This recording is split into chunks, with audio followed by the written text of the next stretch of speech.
Good morning, everyone. Pete Pardo here from Sea of Tranquility. Welcome to another edition of Ranking the Albums. Today we're going to look at the studio discography of Genesis, all right? A much beloved progressive rock legend. Okay, been through a couple periods in their recorded history, first starting off with Peter Gabriel at the helm in the vocal slot. Eventually he leaves the band, Phil Collins takes over. Okay, the band kind of changes their sound a bit. Right, then Phil eventually leaves. Ray Wilson comes in for one final album, and that's kind of been it, right? So what I'm going to do, as I normally do on these shows, is I'm going to give you my rankings. We're going to start at my least favorites and all the way to my favorites. Not that difficult for me. I've actually, before I kind of get into it, I think it's almost like for me, a lot of my favorite albums are the early ones, and as they kind of went on in their career, some great songs here and there, but I just found that their albums became very uneven. All right, so you'll kind of see that in my ranking. There's some slight differences here and there, but it's just amazing how it kind of worked out. I actually don't own the Calling All Stations album, okay, on CD. I've actually heard it numerous times. I had a CDR copy of it for many years. For whatever reason, I just never went and bought it. Okay, so I don't own it. Like I said, I'm fairly familiar with it. It's an okay album. I don't know, honestly, whether that would be at the bottom of the list or We Can't Dance. And I think just for the purposes of doing this, I'm going to stick Calling All Stations at the bottom of the barrel. Again, not a terrible album by any means. A couple good songs. Ray's a pretty good singer, Ray Wilson. I don't know if it was a great fit, but they just kind of never went anywhere with it, which is a shame. But I'm going to put that at the bottom. Okay, so pretend you're seeing Calling All Stations. Sits at the bottom. If it wasn't for Calling All Stations, We Can't Dance would actually be my least favorite. All right. Again, some good songs on here. I Can't Dance is a song that I never need to hear again. I was never a big fan of that song. That was kind of like the big hit from this album. But you also had No Son of Mine, which is a very strong song. Jesus, He Knows Me, very, very good. A couple other ballads. The rest of the album is it's okay. For my money, Driving the Last Spike is pretty good. The first three tracks are pretty good. I like them quite a bit. The rest of the album kind of meanders a little bit. Not a classic Genesis album by any means, but some good stuff. So, Calling All Stations, then We Can't Dance, followed up by From Genesis to Revelation. I know some of you are probably saying, but Pete, how can that be so? It's got Gabriel on it. It's the original lineup. It's like, yeah, but you know what? This is Genesis before they actually really became Genesis. And I just find I've tried for decades and decades to really get into this record here. And it just doesn't do a lot for me. It's really folky. It's kind of poppy. And not that that's necessarily a bad thing, but all those kind of elements that we really loved from Genesis that started, with Trespass and onwards, don't get a lot of that here. It's like this is still a band just kind of fumbling, trying to find their way. Yeah, there are some good tracks on here.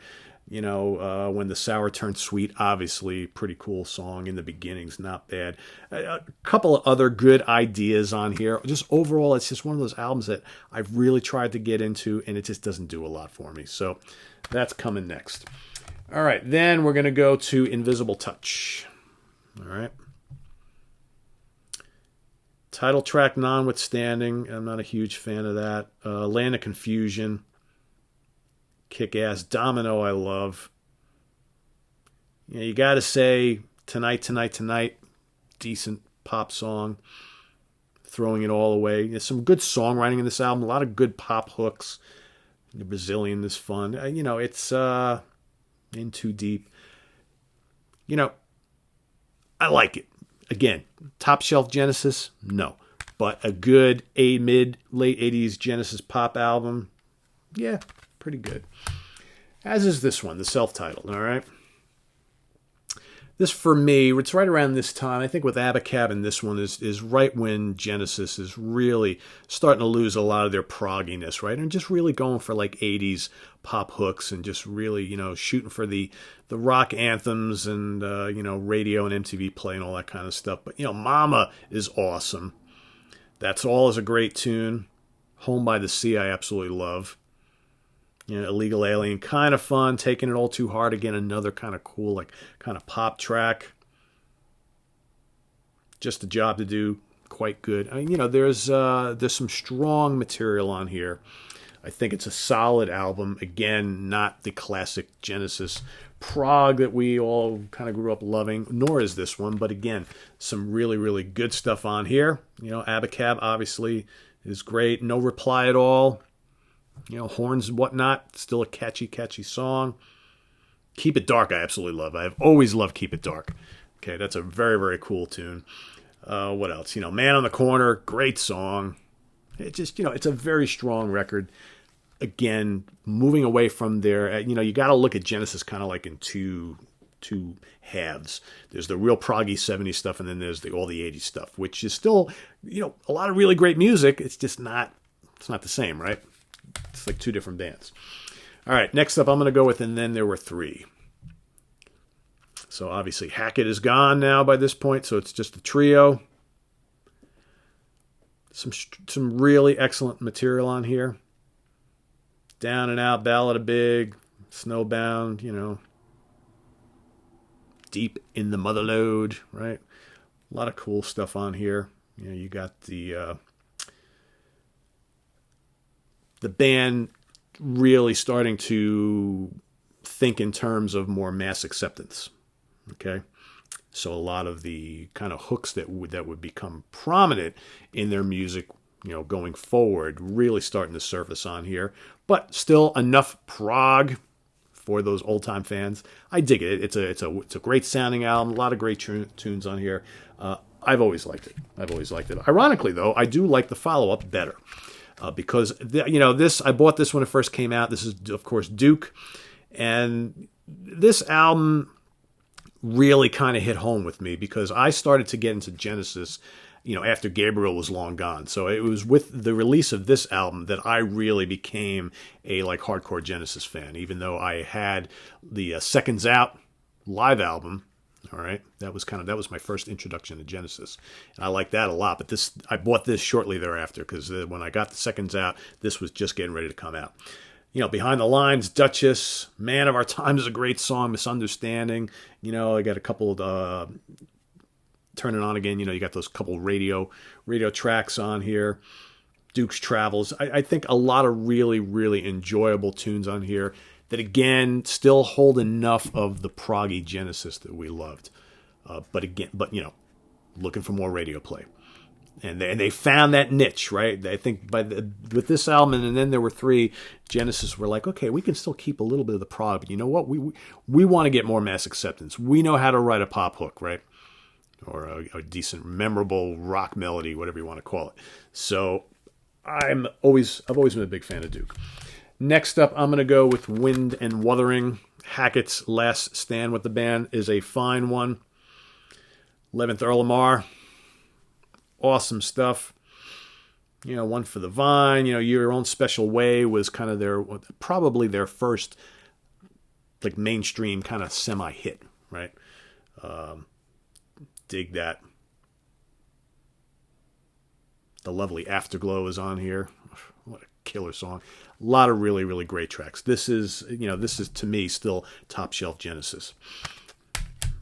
As is A Trick of the Tail. Got No Arms. Got No Tails. Dance on a Volcano. Squonk. The legendary Squonk. Great, great song. Ripples. Actually, you know what? Ripples probably, I think, did a little bit of dent on the singles chart, I think. So it was Ripples in Your Own Special Way, I think, was Genesis really thinking, that they could possibly write a pop tune. Okay, Los Endos, of course. Title track, Robbery, Assault, and Battery. Really, really great tunes on here. Of course, this is after Gabriel had left. Phil Collins takes over the vocal slot, still playing drums. Mighty fine drums, I might say. A very, very excellent Genesis album. I honestly think that these two albums go kind of hand in hand. And just really, really wonderful, wonderful albums. Probably, when you think about it in the history of rock and roll, rock music, any band losing a major part of the band, in other words, their lead singer, their their front man, okay, who is such a probably the most popular guy in the band, leaves, and they get a new singer, of course, basically the guy behind the drum kit, and just continued on their ways and really did not lose any steam whatsoever. I think this is one of the best examples of that. All right, I'm going to go, these next 5, love them so much. Hard to kind of, decipher which ones. I'm pretty comfortable in the order I put them in here. But again, it doesn't really matter. They're just such great albums. I'm going to go with Trespass next. This is the album that Genesis became Genesis. Okay. Looking for someone. White Mountain, Visions of Angels, Stagnation, Dusk, and of course, The Knife. Maybe not quite Nursery Cryme great, but man, not far from it. And if you have never listened to this album, just go right now and listen to The Knife. It's probably one of their, there's some heavy passages on here. Heavy for Genesis anyway. The last album with Anthony Phillips and Pete Mayhew. Okay. So, more changes in the band after that album. All right, next up, I'm going to go with The Lamb. Again, I know there's going to be a lot of people that are going to be like, oh, no, The Lamb is the best thing they ever did. Well, it's one of the best things they ever did. I'm also of the opinion that I think this might have made an even more fantastic album if they trimmed it down to a single album release. I don't know. Again, what you'd have to say, well, what would you cut out of it? I love this, okay? I'm a big fan of The Lamb Lies Down on Broadway, and I probably wouldn't cut much at all. I think it still works really well as a double album. There's a lot of great tracks spliced within this. All right, then you got some more like interlude type pieces, but some of the stuff that's great is really great. I think this album went over the head of a lot of people. Obviously, it's a great performance by Peter Gabriel, who just leaves the band shortly thereafter. This is his kind of like big grand farewell. I think the unsung hero on this album is probably Tony Banks. I think this has some of the best keyboard sounds and textures on any of the old Genesis albums. Really like it a lot. Okay, just a fantastic, one of the best concept albums of all time. It's great. My number one, I always knew what it was going to be. It's which one I would rank 2 and 3. That was kind of tough for me, and this order could change. So again, I'm more interested in what you guys think, right? Because I love most of these albums. So it's just for the purposes of doing the show, we're ranking them here. But I'm going to go with Nursery Cryme next. And I might have told you something different if you would have asked me this 5 or 10 years ago. But the next album has kind of risen up a little bit for me. But I don't. Again, this album for me is legendary. It's quite legendary. The Musical Box, Return of the Giant Hogweed, Harold the Barrel, and the amazing Fountain of Salmacis, which is one of my favorite Genesis songs of all time. It's definitely a top 5, top 10. I'm trying to remember where I ranked it. It's up there. It's quite up there. I'm pretty sure it's top 5.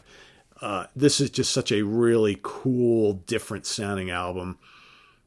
It's got little bits of folk. It's got rock and little bits of psych and just all those kind of weird elements coming together into something we would call progressive rock, right? Steve Hackett's first recording with the band. It's a great one. Phil Collins also on board here. Just dynamite stuff. Dynamite stuff. All right, number 2, I'm going to go with Selling England by the Pound. Dancing with the Moonlight Night, one of the best openers of all time, especially among Genesis albums. They actually had a lot of really great album openers, but that's a fantastic track.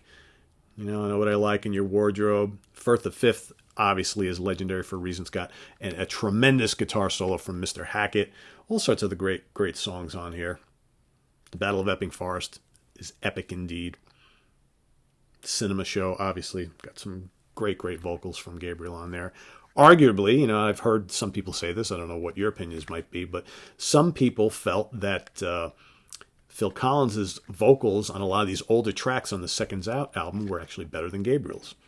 I thought he did a fantastic job on the Seconds Out live album singing the old Gabriel tunes. I thought he did a fantastic job. So it's all, and both are great singers. So, Gabriel's got the more kind of unique vocal style, while Collins has a more natural vocal style, I think. So it all depends on what you like better. But, these songs on here are just absolutely amazing. And then my number one has always been Foxtrot. I'll put it to you this way. Any album that has Supper's Ready and Watchers of the Sky on it, it doesn't get much better than that. Again, another great kickoff album. Watcher of the Sky is kicking off an album. It's a fantastic opener. One of the best openers ever. All right. Get 'Em Out by Friday. Can Utility and the Coastliner. Supper's Ready. I mean, come on.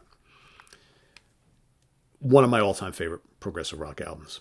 Just a masterful collection of songs. Genesis, for me, if they're not at the height of their powers yet, they're just about there. So your mileage may vary. I'm sure you guys are going to rank these differently because we all hear things differently. We all have different opinions on what we like and all that kind of stuff. And that's the point of this whole thing. This is more about, let's talk about, we're ranking them, but let's talk about these albums and why we love them so much, or in some cases why we don't like some of them, right? So I'm curious to hear your thoughts and how you might rank some of your favorite Genesis albums, all right? Because that's what it's all about. Let's get talking about Genesis. And I'll recap my list here. Coming in at number 1, Foxtrot. Number 2, Selling England by the Pound. Number 3, Nursery Cryme. Number 4, The Lamb Lies Down on Broadway. Number 6, Trespass. Number 7, Trick of the Tail. Sorry, Anthony. He'll know what I'm talking about. Number 7. Am I at 7? I lose track of these. 1, 2, 3, 4, 5, 6, 7. Yeah. Wind and Wuthering. Number 8. Duke. Number 9. And Then There Were Three. Number 10. Abacab. Number 11. Genesis Self-Titled. Number 12. Invisible Touch. Number 13, From Genesis to Revelation. Number 14, We Can't Dance. And number 15, I'm going to go with Calling All Stations. So there you have it. Genesis, studio albums ranked. Curious to see how you rank them. Visit us on the web at www.seaoftranquility.org. We're on Facebook. We're on Twitter. Of course, we're here on Mighty YouTube all the damn time. So what's coming up? We're going to be doing more of these over the next couple days. Some of the bands that I've got on tap. Whitesnake, Uriah Heep, and that's not all going to be this weekend. But Whitesnake, Uriah Heep. We got a lot of people shouting for Queen. We're going to do Queen. King Crimson, Emerson, Lake and Palmer, Dream Theater, Symphony X. I think we heard some shouts for Judas Priest and Iron Maiden. The Doors. Doors are coming up soon. What else? God. I mean, I literally can cover like any band that I know. I have most of their catalog. So that's, as you can see here, and I got so much stuff. So we'll be doing a lot of these. These are fun, actually. I enjoy them because it's just another good excuse to go kind of rethink a band's catalog, maybe go re-listen to a band's catalog, and more importantly, discuss with you guys a band's catalog, right? So we'll see you guys later. Have a good one, and I'll talk to you real soon. Bye-bye.